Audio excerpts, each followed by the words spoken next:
여러분이 다 아시는 바와 같이 사망이 쏘는 것은 우리 마음속에 엄청난 고민과 스트레스와 내가 알지 못하는 고통이라는 것을 주고 있습니다.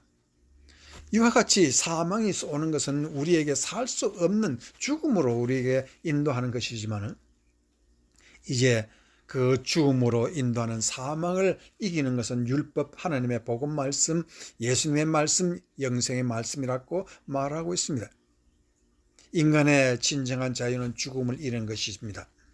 죽음을 이기지 못하면 그것은 진정한 자유를 얻는 것이 아니 되는 것입니다. 그래서 여러분이 잘 아시는 것은 시편 1장에서도 말하고 있지만은 다윗이 복 있는 사람, 그 복 있는 사람 누굽니까? 바로 마음속에 죽음에서 자유를 찾는 사람, 그 길이 있다는데 그 길을 찾는 사람이 바로 복 있는 사람이라고 얘기하면서 시편 1장 2절은 오직 여호와의 율법을 즐거워하여 그 율법을 주야로 묵상한다고 그랬습니다. 여기서 다윗이 복 있는 사람인 것은 자기의 마음속에는 죄가 있다는 것을 깨닫고 그거로 말미암아 자기는 죽음으로 이것을 해결하지 않으면 해결 길이 없다는 것을 알기 때문에 주야로 율법을 묵상하는 자라 했는데, 이 묵상한다는 그 뜻은 입에서 중얼중얼 한다는 뜻입니다. 그 말은 뭐냐면 이 다윗은 하루 종일 밤이고 낮이고 하나님 앞에 마음으로 기도하는 사람이고 말씀을 가르쳐 달라고 마치 어린 학생이 배우려고 학구심이 불타는 것 같이 그 영혼의 자유를 갈망하고 있다는 것을 말하고 있습니다.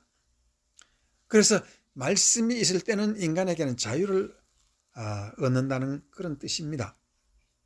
여러분이 다 아시는 바와 같이 이 플라톤이라는 사람은 인간의 육체는 영혼의 감옥이라고 말하고 있습니다. 과연 그렇습니까? 인간의 육체는 영혼의 감옥입니까? 영혼은 자유가 없다는 그런 뜻입니까? 그런데 그렇지 않습니다. 성령 받은 사람은 인간에게는 영과 육의 두 개가 있지만 영육의 일체라는 말을 하고 있습니다. 그래서 심리학자는 사이코소매틱 유니티라고 말하는데, 사이코소매틱 유니티라는 건 영육이 하나라는 뜻입니다. 그래서 여러분도 다 아시는 바같이 성령의 감화를 받은 사람은요, 영혼만 자유를 얻고 그 마음의 기쁠 뿐만 아니라 육체도 성령의 감화를 받습니다. 얼굴에 기쁜 티가 납니다. 저 사람 과연 예수 믿는 사람이구나. 그것을 겉으로 봐도 아는 것은 성령의 감화는 육체에도 받고 영에도 임한다는 것을 말을 하고 있습니다. 그럼을 말미암아서 우리에게 진정한 자유라 하는 것은 내 마음속에 죽음을 말씀으로 이기고 또한 죽음을 해결할 수 있는 사람은 이 세상에서 가장 자유롭고 복된 사람이라고 말을 하고 있는 것입니다. 그래서 마가복음 4장 3, 4절에도 예수님이 말씀하고 계십니다. 이제 시험을 받을 때 시험하는 자가 예수께 나와 이르되 네가 만일 하나님의 아들이거든 명하여 이 돌들을 떡덩이 되게 하라.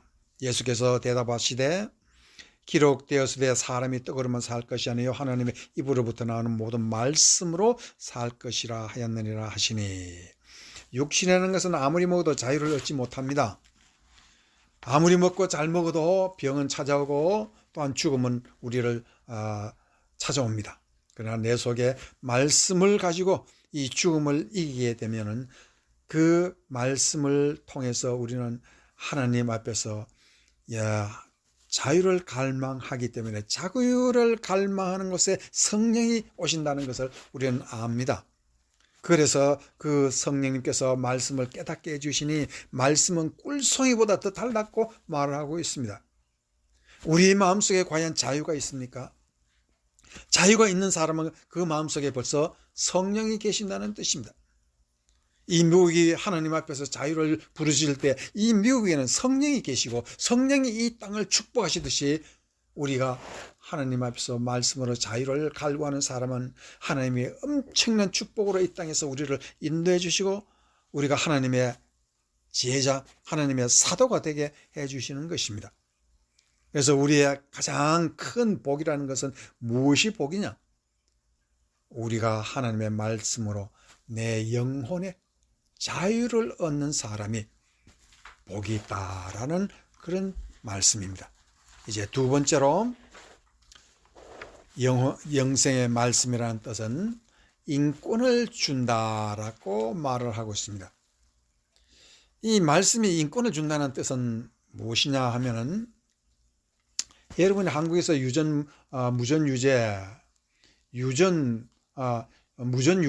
유전무죄, 돈이 있으면 죄가 없고 돈이 없으면 죄가 있다.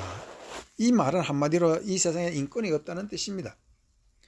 가난해서 죄인이 되고 인권을 박탈당하고, 여자이기 때문에 인권을 잃어버려야 하고, 병들고 약하기 때문에 인권을 무시당해야 하고, 무지하고 모르기 때문에 의사에게 사람의 목숨을 담보로 횡포를 행하여도 아무 말 못하는 것이 인권은 세상에 현실이 되고 있다는 것을 우리는 압니다. 이 땅에 과연 인권은 어디에 있습니까? 그래서 예수님은 부르짖고 있습니다. 마태복음 5장 3절 산상수훈에서 예수님은 많은 유대인들에게, 이스라엘 백성에게 인권이 과연 어디에 있느냐를 가르치고 있습니다. 마태복음 5장 4절 심령이 가난한 자는 복이 있나니 천국이 그들의 것이며 라고 말을 하고 있습니다. 심령이 가난한 자는 어떤 사람입니까? 자기 마음속에 살려고 해도 이 세상에 나에게 인권을 주지 않는 그런 사람, 가난한 사람, 영적으로 인권을 잃어버리고 이 세상에도 인권을 잃어버리는 사람이 복이 있는데, 그 사람은 어디서 그 복을 찾고 인권을 찾느냐? 천국이 그들의 것이고 천국에서만 그들이 인권을 찾을 수 있다고 말하고 있는 것입니다. 그러면은 이 세상에는 천국 외에는 인권이 없다고 하는데 사람들이 묻습니다. 그러면은 누가복음 17장 20절 21절에서 바리새인들이 묻습니다. 바리새인들이 하나님의 나라가 어느 때에 임하니까 묻고는 예수께서 대답하여 이르시되, 하나님의 나라는 천국은 볼 수 있게 임하는 것이 아니요 여기 있다 저기 있다 못하리니 하나님의 나라는 너희 안에 있느니라고 말을 하고 있습니다.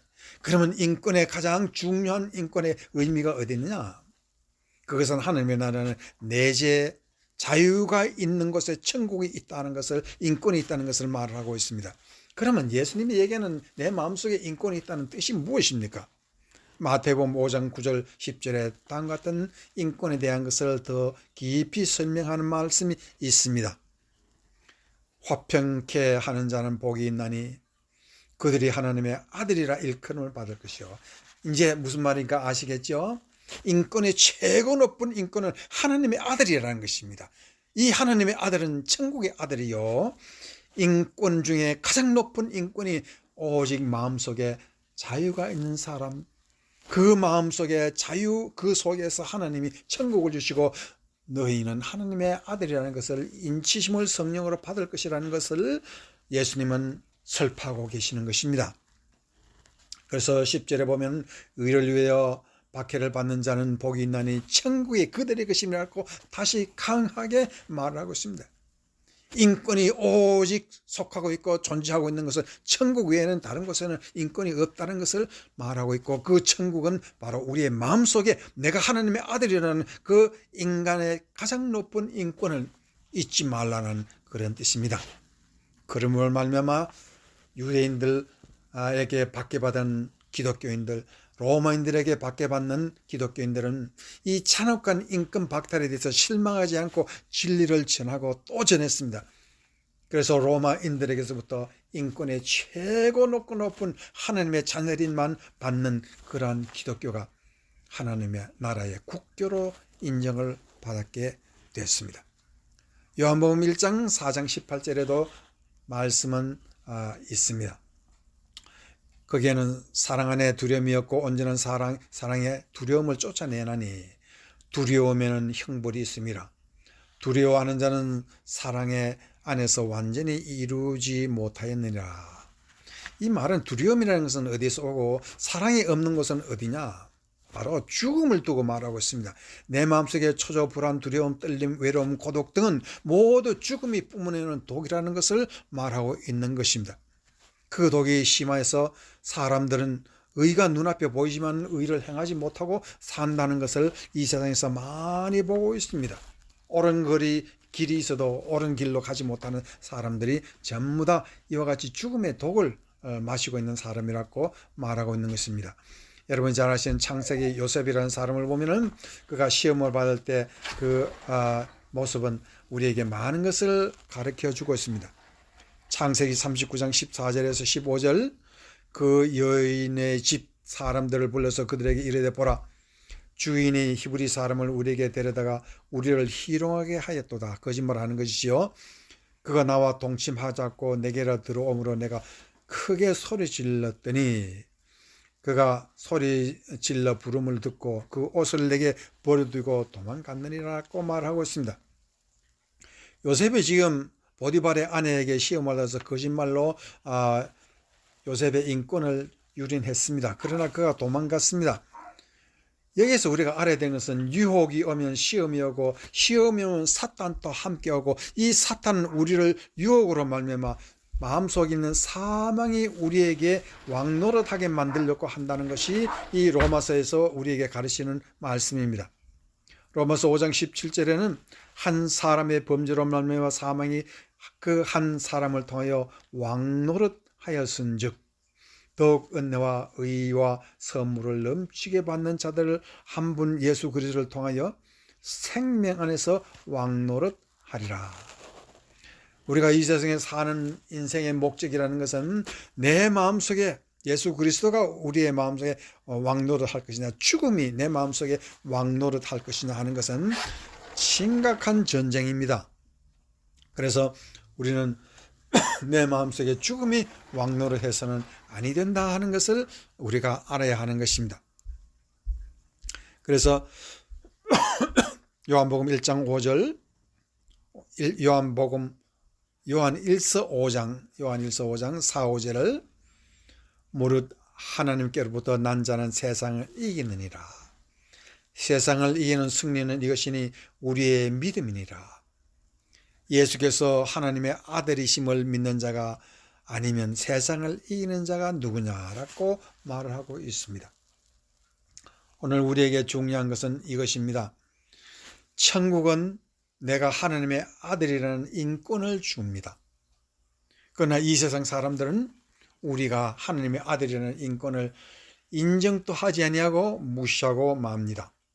그러나 하나님은 우리에게 끝까지 믿는 자에게 이와 같은 축복을 주시마 약속하시고 계시고 그 축복의 증거로 우리에게 말씀을 영생의 말씀을 주시고 성령으로 말미암아 우리에게 가슴에 인치하셨다라고 말하고 있습니다. 그래서 예수님은 이 세상에 인권 없는 이 세상에 대해서 다음 같은 말씀으로 우리를 위로하고 계십니다.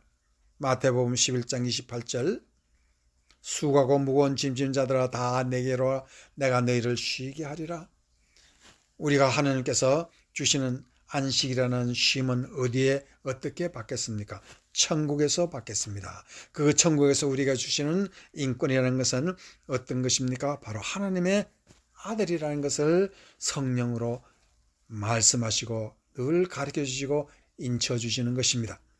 이제 말씀만이 나를 위로하시고 하나님의 자녀되는 권세를 주신다는 것을 믿고 하나님의 자녀됨에 큰 복을 받는 여러분이 되시기를 주의 이름으로 축원합니다.